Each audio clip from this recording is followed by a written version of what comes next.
Assalamualaikum warahmatullahi wabarakatuh. Waalaikumsalam warahmatullahi wabarakatuh. Selamat pagi Bapak dan Ibu guru SD 1 Pakuan yang terhormat, Bapak Kepala Sekolah SD 1 Pakuan yang saya hormati, Bapak dan Ibu guru serta staf SD 1 Pakuan. Terima kasih sudah berkenan untuk hadir di ruangan ini dalam kegiatan diseminasi budaya positif modul 1.4, yang mana ini adalah kegiatan yang pertama memenuhi kebutuhan dari tugas saya Ivan Aditya Pratama Putra sebagai calon guru penggerak angkatan 10 Kabupaten Blora. Selain itu juga merupakan kegiatan berbagi praktik baik tentang budaya positif. Harapannya nanti dengan adanya kegiatan ini kita semua sebagai guru di SD 1 Pakuan dapat menerapkan budaya positif demi kemajuan SD kita sendiri. Nah, adapun kira-kira nanti alur kegiatan kita yaitu membahas tentang adanya latar belakang, tujuan, manfaat, dan juga pembahasan. Nah, kedua, sosialisasi implementasi konsep budaya positif ini dilakukan dengan dilatar belakangi keinginan untuk melakukan perubahan yang lebih baik dalam mendampingi murid-murid di lingkungan sekolah dan merubah mindset pemahaman tentang hukuman serta konsekuensi menjadi pendekatan restitusi. Kemudian tujuan dari kegiatan ini yaitu secara rinci menciptakan lingkungan sekolah dengan budaya positif yang baik, menjadikan disiplin positif dan nilai kebajikan universal sebagai pembiasaan yang bagi murid di sekolah. Yang ketiga, mewujudkan visi dan misi sekolah kita. Nah, adapun manfaat yang mungkin bisa kita dapat dari kegiatan ini yaitu meningkatkan pemahaman tentang konsep budaya positif di lingkungan sekolah, menjadikan motivasi untuk bisa melaksanakan pembelajaran yang menyenangkan dan menarik. Yang ketiga, mampu menjadi sarana untuk menanamkan disiplin positif dan nilai kebajikan pada murid-murid di sekolah.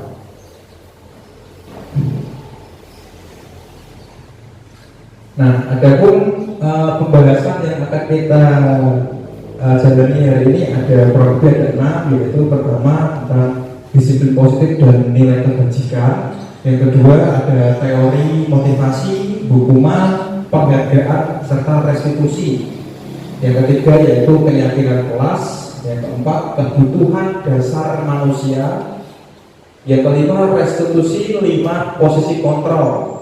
Yang keenam yaitu restitusi segitiga restitusi.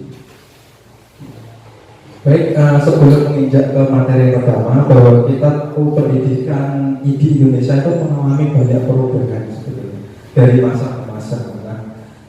Sesuai dengan buku dari Stephen R. Covey yaitu Principle Centered Leadership tahun 91, bahwasanya bila kita ingin membuat kemajuan perlahan sedikit demi sedikit, ubahlah sikap atau perilaku kita.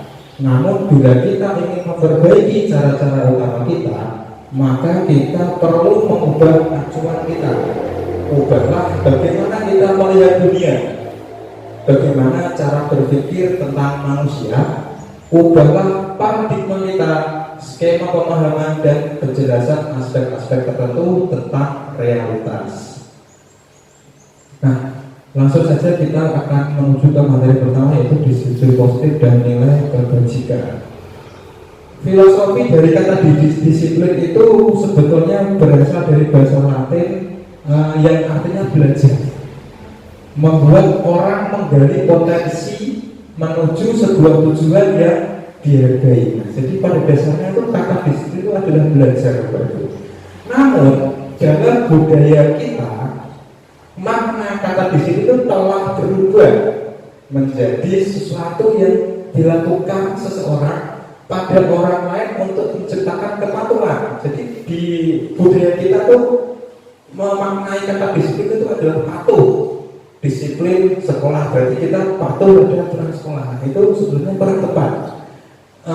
Kecenderungan umum adalah menghubungkan kata disiplin dengan ketidaknyamanan. Anak-anak terkadang kita tidak tahu anak-anak merasa tidak nyaman walaupun terlihat dia patuh. Nah, hal itu terjadi karena apa? Karena bukan dengan apa yang kita hargai atau mereka hargai atau pencapaian suatu tujuan yang mulia. Nah, ini kita harus memahami ini Bapak Ibu, karena disiplin yang biasa kita maknai yaitu adalah belajar, kepatuhan. Pada dasarnya memang disiplin sesuai filosofinya itu sebetulnya adalah belajar. Nah, nilai kebajikan universal banyak sekali nilai-nilai kebajikan atau nilai kita sebagai manusia itu banyak sekali. Nah, adalah sifat-sifat positif manusia yang merupakan tujuan mulia yang ingin dicapai setiap individu. Nilai itu bersifat universal atau umum untuk semua orang dan lintas bahasa, suku, bangsa, agama maupun latar belakang. Nah, salah satu di program Merdeka Belajar ini kita mengenal istilah P5. Sebetulnya program pelajaran Pancasila itu sudah merangkum seluruh nilai kebajikan yang dibutuhkan oleh manusia, khususnya kita sebagai tenaga guru, yaitu beriman dan bertakwa pada Tuhan Yang Maha Esa, berkebinekaan global, mandiri, bernalar kritis, semangat kreatif, bergotong royong. Nah, materi yang kedua yaitu teori motivasi, hukuman, penghargaan, dan restitusi. Nah, teori motivasi. Nah, kita sebagai guru pastinya sering sekali melakukan motivasi pada murid, baik saat murid merasa down atau murid saat berada di mental yang bagus. Nah, itu kita selalu melakukan motivasi. Nah, sebetulnya motivasi ini kita bedakan menjadi 3, yaitu berasal dari sumbernya, yaitu eksternal dan internal. Nah, untuk yang pertama ini yang terkadang ada beberapa anak yang memiliki karakter seperti teori motivasi yang pertama, yaitu untuk menghindari ketidaknyamanan atau hukuman. Kalimat pemantiknya yaitu apa yang akan terjadi bila saya tidak melakukannya. Nah, terkadang anak termotivasi itu karena dia takut kalau dia tidak melakukannya itu dia kena hukuman apa. Nah, akhirnya dia termotivasi untuk melakukan itu. Nah, itu berasal dari eksternal karena adanya intervensi dari si pemberi motivasi, jadi tidak dalam diri sendiri, dari eksternal, dari luar. Yang kedua, ini juga banyak sekali juga terkadang menjadi latar belakang anak untuk disiplin untuk mendapatkan imbalan dari orang lain atau institusi atau mungkin dari gurunya. Kalau kita sebagai pendidik, apa yang akan saya dapatkan apabila saya melakukannya? Nah, ini motivasi juga. Tanpa kita sadari anak itu seperti ini motivasinya. Nah, motivasi yang benar itu sebetulnya adalah berasal dari internal atau diri sendiri, yaitu mencerminkan suatu disiplin positif. Yaitu apa? Untuk menghargai dirinya sendiri. Jadi dia dalam berbuat suatu hal itu harus bertujuan untuk diri sendiri, berasal dari sendiri dan untuk dirinya sendiri. Yaitu saya akan menjadi orang yang seperti apa bila saya melakukannya. Nah, jadi beda, ada kesadaran. Di poin ketiga ini ada kesadaran dari siswa bahwa dia ketika termotivasi oleh sesuatu, dia memikirkan dirinya sendiri, berasal dirinya sendiri. Baik, lanjut. Nah, hal ini tentunya selaras dengan filosofi dalam pendidikan kita di ajaran Kilotoro. Beliau pernah berkata bahwa merdeka itu artinya tidak hanya terlepas dari perintah, melainkan akan tapi juga cakap buat memerintah diri sendiri. Nah, ini konotasinya maksudnya adalah merdeka itu tidak ketika dia tidak disuruh orang lain, tapi ketika dia mampu menemukan hal-hal baik yang lahir dari inisiatifnya dirinya sendiri. Next, nah ini akan kita bagikan dua macam persepsi kita tentang hukuman.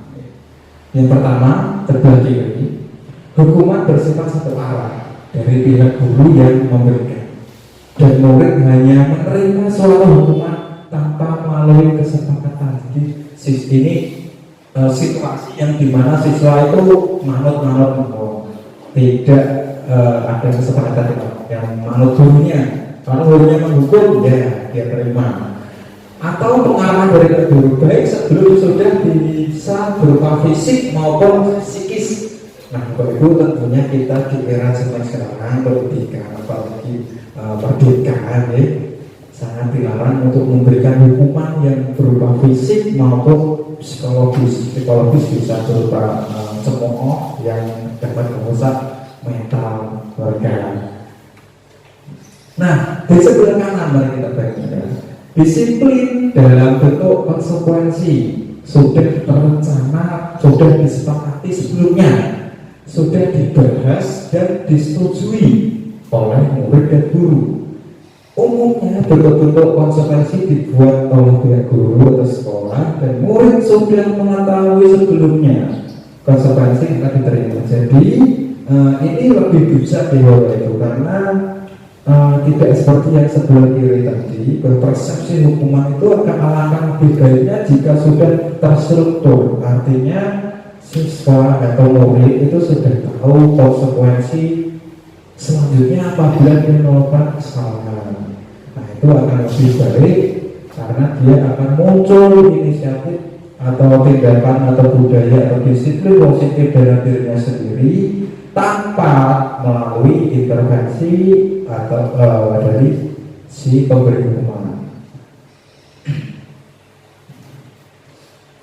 Nah, berikutnya juga ini juga sering sekali kita lakukan, yaitu adalah memberikan suatu penghargaan atau bahasanya apresiasi. Ternyata apresiasi itu sangat tidak dianjurkan di era pendidikan sekarang.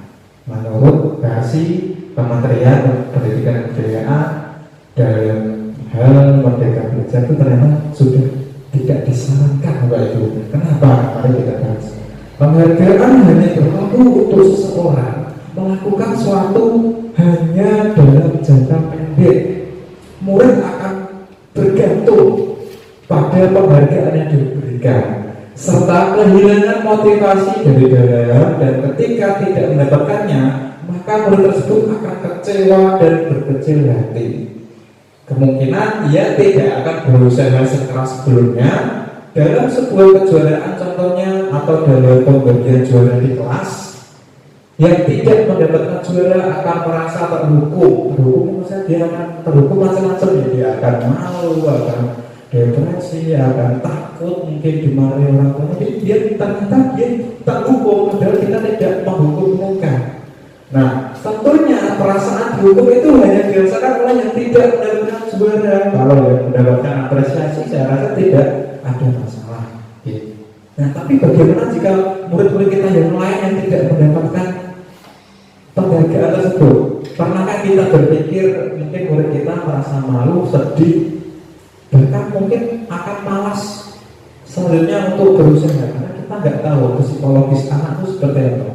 Nah, jadi ini saya kira sudah dilakukan ya Ibu kita di mulai dari kurikulum 2013 sampai 2024 sudah tidak dianjurkan untuk memberikan terikat. Nah, ternyata efeknya juga luar biasa. Nah, restitusi. Nah, mungkin bagi sebagian rekan-rekan ada yang masih awam dengan sebuah kata restitusi.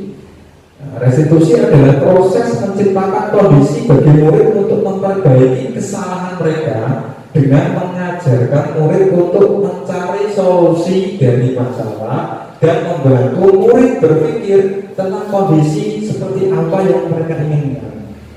Ketika murid berbuat salah, guru akan menanggapi dengan mengajak murid berefleksi tentang apa yang dapat mereka lakukan untuk memperbaiki kesalahan mereka sehingga mereka menjadi pribadi yang lebih baik dan menghargai diri sendiri serta orang lain. Nah, ini bedanya restitusi itu dengan bimbingan, konseling dan sebagainya yang biasa kita lakukan di sekolah itu berbeda. Dan nanti penjelasan lebih jelasnya di slide berikutnya. Nah, materi ketiga yaitu keyakinan kelas. Sebelum membahas keyakinan kelas, kita tahu bahwa kita di suatu institusi pendidikan pasti mempunyai suatu aturan. Aturan. Sebetulnya keyakinan kelas ini juga sama seperti aturan. Hanya saja bedanya keyakinan kelas itu disusun atau dibuat berdasarkan kesepakatan bersama. Jadi bukan kalau aturan sekolah misalnya kita sebagai guru dan kepala sekolah itu yang membuat suatu peraturan sekolah, berbeda dengan keyakinan. Keyakinan adalah murid dan guru kelasnya sendiri yang membuat. Sehingga apa? Sehingga apa yang tercantum dalam keyakinan kelas itu adalah hasil dari keinginan mereka sendiri, keinginan murid. Jadi kita tidak membebani mereka karena itu adalah keinginan mereka sendiri, menginginkan suatu kondisi kelas yang bagaimana. Seperti itu. Nah, ciri-cirinya kesadaran bersifat abstrak, keyakinan kelas berupa pernyataan universal, pernyataan kelas, keyakinan kelas senantiasa dibuat dalam bentuk positif. Nah, maksud dari bentuk positif adalah kita menghindari kata-kata negatif ya Ibu. Saya kasih contoh seperti ini. Anak menginginkan suatu kondisi proses belajar mengajar yang tenang. Misalkan suatu anak bilang, kamu ingin kelas seperti apa? Kelas yang temanku tidak ramai. Atau kita ingin buat keyakinan kelas jangan ramai, ya kan? Jangan lari-lari, tidak boleh mencontek. Nah itu adalah kata-kata negatif ya Ibu. Jangan, tidak boleh, dilarang, itu kata-kata negatif. Nah itu sebisa mungkin atau jangan sampai digunakan dalam suatu keyakinan di kelas kita semua. Kita bisa menggunakan diksi lain ya, yaitu contoh jangan ramai. Kita bisa menggunakan keyakinan kelas konsentrasi saat pelajaran, misalkan seperti itu. Tertib saat pelajaran. Misalkan ada keyakinan lagi jangan membuang sampah di luar meja. Nah, kita ingin menciptakan suasana anak jangan membuat sampah sembarangan. Kita jangan menggunakan kata jangan, tapi gantilah kalimatnya menjadi kalimat positif. Contoh, jagalah kebersihan, buang sampah pada tempatnya. Mantap ini Mbak Ibu. Nah, saya kira yang bawah-bawah mirip-mirip kita lanjut saja. Nah ini ya Bapak Ibu, ini contoh saya kemarin melakukan praktek pembuatan keyakinan kelas. Mohon maaf kalau mungkin kurang jelas gambarnya.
Jadi setelah murid membuat keyakinan, kita menyepakati bersama dengan membuat tanda tangan persetujuan bahwa semuanya siap untuk melaksanakan keyakinan yang kita bersama, termasuk gurunya yang tidak bersama.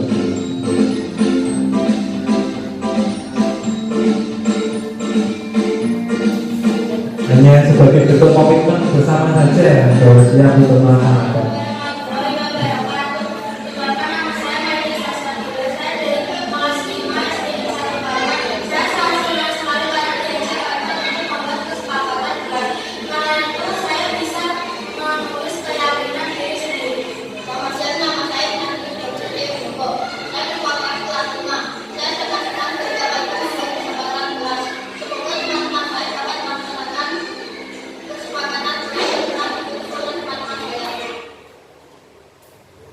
Terus seperti itu, nanti sedikit video dokumentasi saya membuat suatu kesepakatan kelas didasari dengan keyakinan masing-masing murid di dalam kelas. Nah, kita lanjut di selanjutnya materi berikutnya kebutuhan dasar manusia. kebutuhan dasar manusia. Maksudnya apa, kita sebagai manusia itu punya suatu kebutuhan yang harus dipenuhi tanpa sadar atau tidak sadar, tanpa kita rencanakan atau tidak, itu kita sudah pasti membutuhkan suatu kebutuhan, yaitu salah satunya bertahan hidup. Itu kebutuhan, kasih sayang, paksa diterima, kebutuhan untuk diterima, penguasaan atau sebuah pengakuan atas kemampuan kita, kemudian kebebasan, kebebasan untuk berpendapat, kebebasan untuk menambah ilmu dan sebagainya. Yang terakhir kesenangan. Nah, ini adalah 5 kebutuhan dasar kita sebagai manusia, Bapak Ibu. Nah, materi yang kelima yaitu posisi kontrol. Ini Bapak Ibu. Sebetulnya kita bekerja sebagai profesional guru itu punya posisi, punya kontrol diri. Cuman terkadang kita belum tahu apa atau kita berada di posisi apa sebagai guru selama ini. Nah, di dalam ilmu kurikulum Merdeka itu ada 5 posisi kontrol. Nah, yang pertama yaitu penghukum. Ini kenapa saya kasih merah ya, karena jangan sampai kita menjadi penghukum, Bapak Ibu. Penghukum itu yang bagaimana, Pak? Penghukum itu adalah karakter guru yang dia itu guru yang idealis, guru yang keras kepala, guru yang menegakkan secara utuh peraturan, tidak memberikan suatu keleluasaan pada murid, dan biasanya disampaikan dengan nada yang kasar. Saya kasih contoh satu kejadian yang sama dengan 5 posisi kontrol ini, maka jenengan akan tahu perbedaannya. Saya kasih contoh, kita ada suatu kasus anak terlambat, anak terlambat datang ke sekolah. Nah, ketika guru sebagai posisi kontrol yang menghukum, ketika dia mendapati ada anak yang terlambat, maka dia akan menjadi seperti ini, contohnya. Nah, kamu tahu tidak? Ini sudah jam berapa? Misalkan jam 7.20.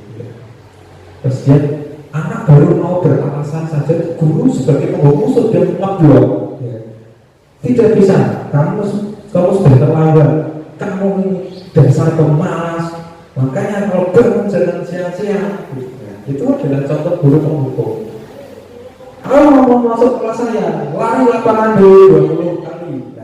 Baru boleh masuk. Nah, ini karakter guru yang berposisi penghukum, tidak boleh.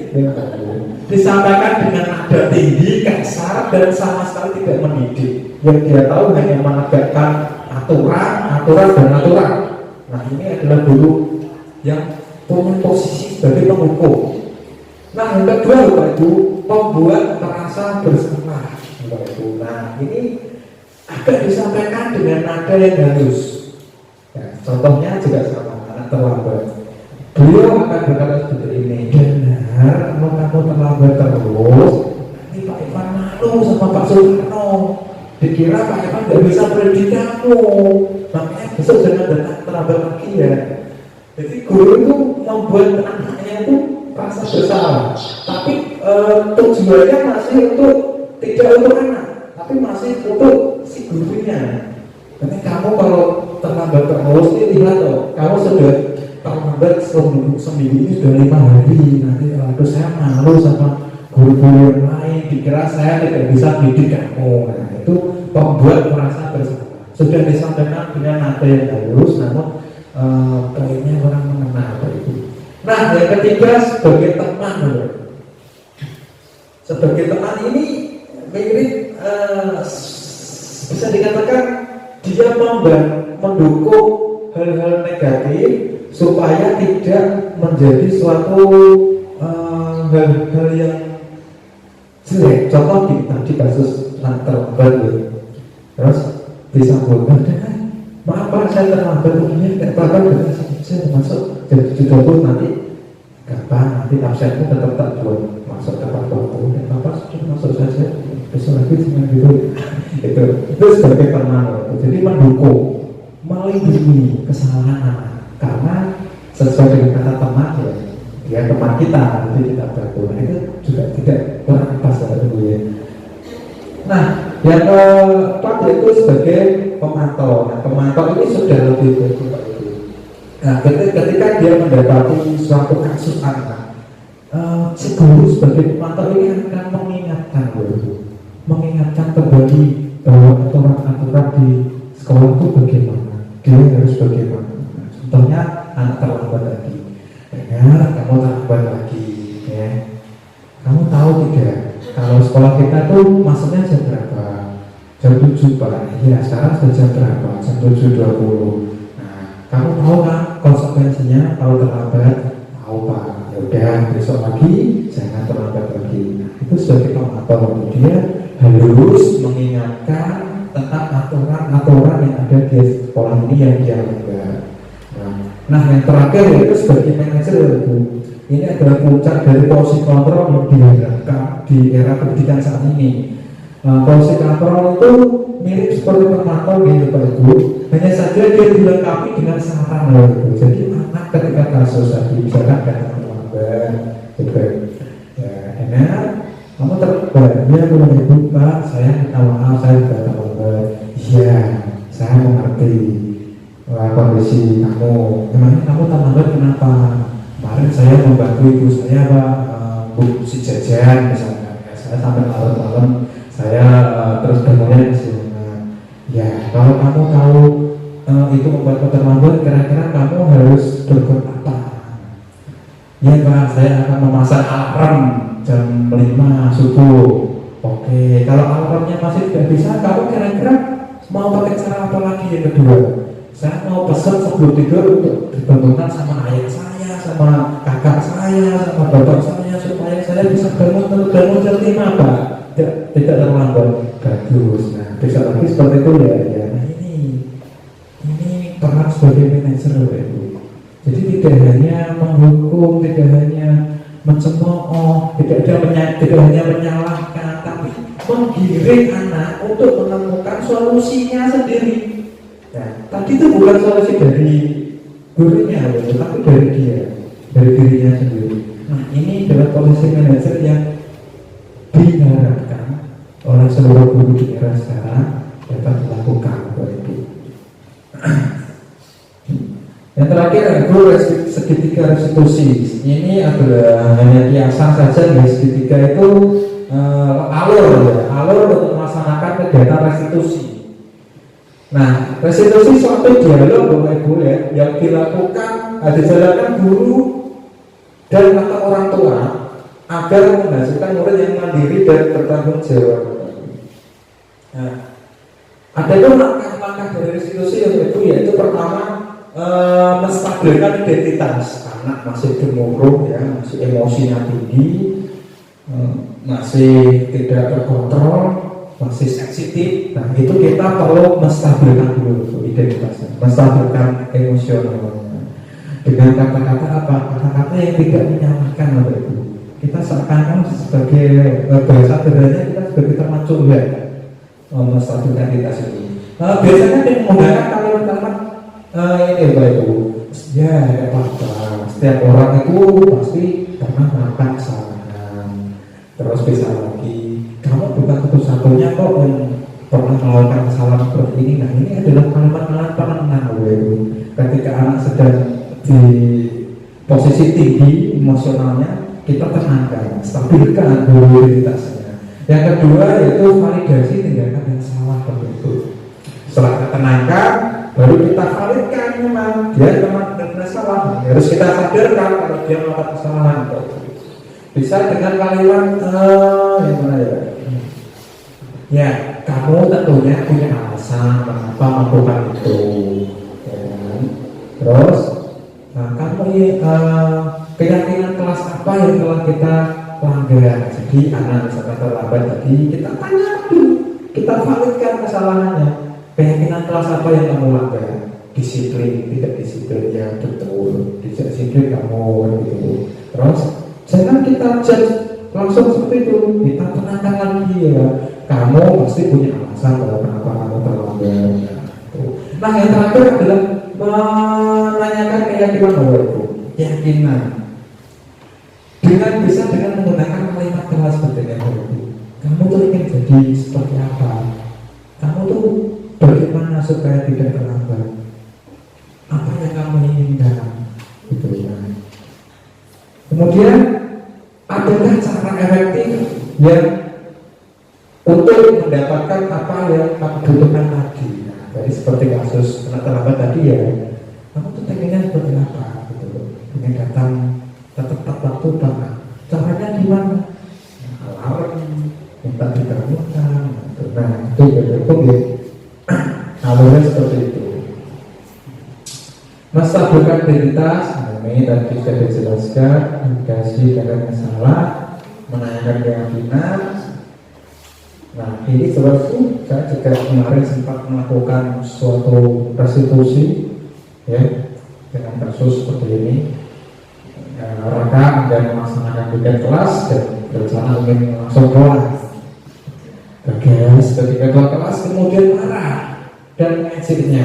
Kemudian mereka terpancing emosinya dan membanting sapu di hadapan Bagas dan lanjutannya juga bertengkar seperti itu. Berikut dokumentasi singkatnya Bapak Ibu.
Saya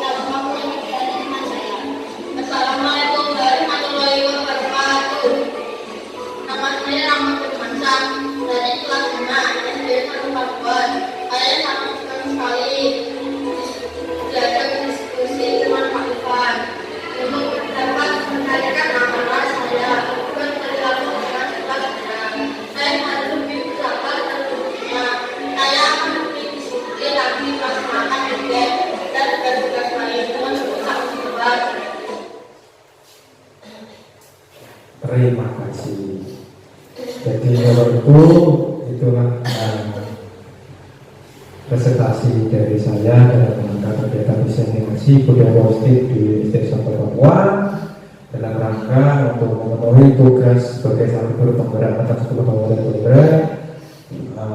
Masih ada waktu, perlu barangkali ada yang ditanyakan. Monggo, waktu saya silakan. Oke, monggo.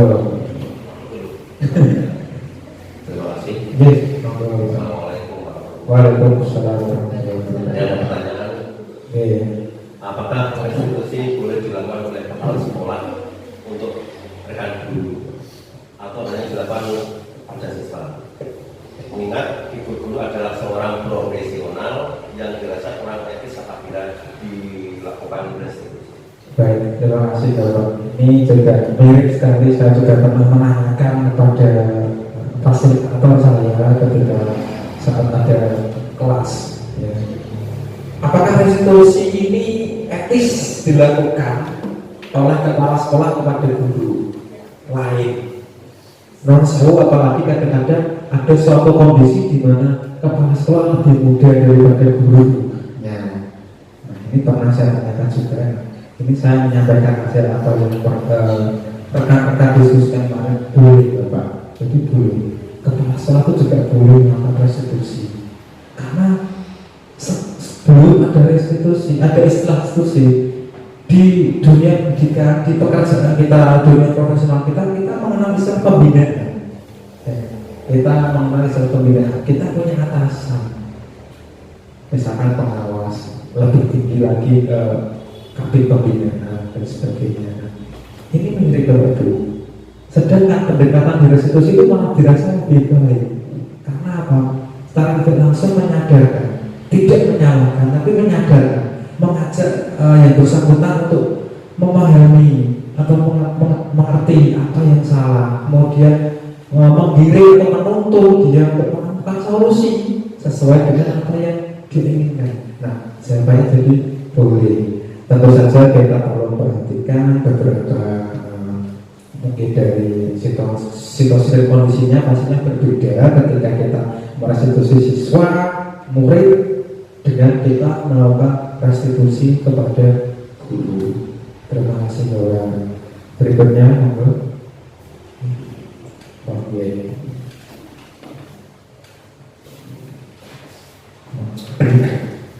Terima kasih Pak Ivan. Ya. Sebelumnya saya juga mengucapkan terima kasih atas diseminasi yang dilaksanakan hari ini. Jadi membuat saya itu ada pencerahan tentang kurikulum merdeka, tentang 5 posisi kontrol tadi. Nah, yang ingin saya tanyakan Pak Ivan, saya masih agak kebingungan dengan perbedaan posisi kontrol antara sebagai pemantau dan manajer Pak Ivan. Apa perbedaan konkretnya antara dua posisi kontrol tersebut? Kemudian manakah dari kelima posisi kontrol tersebut yang paling tepat dilakukan oleh seorang guru? Terima kasih. Baik, terima kasih Bu Rawan.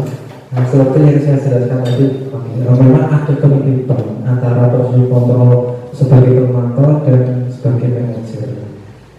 Kurang lebih perbedaannya, kalau di pemantau itu beliau hanya bertugas atau berperan mengingatkan kebijakan, mengingatkan aturan-aturan yang ada, yang dia langgar. Nah, diharapkan ketika dia mengingatkan peraturan yang ada, dia akan mengetahui bahwa dia bersalah. Seperti itu. Nah, lebih jauh lagi ke manajer juga mengingatkan bahwa dia salah atau hanya seperti ini, dan kemudian menuntut dia lebih lanjut lagi, menuntut anak tersebut solusinya sendiri. Solusi bukan dari Bapak Ibu gurunya, tapi dia dari dia kesehatan sendiri. Nah, dengan memancing seperti tadi kalimat-kalimat kamu kenapa kok telat gitu, terus bagaimana supaya tidak telat, menurut kamu tuh bagaimana? Oh, nah kalau kamu sudah tahu solusinya tadi, besok dilakukan ya, jangan telat lagi. Itu sebagai manajer, jadi lebih tahu semua. Saya kira seperti itu. Nah, untuk posisi kontrol yang harus kita lakukan pastinya manajer, karena ini posisi kontrol yang paling baik dari kelima posisi kontrol, yang mana itu bisa membuat menjaga mental anak, kemudian memotivasi anak. Yang terlebih penting adalah ketika anak termotivasi itu jangan dari aturan kita.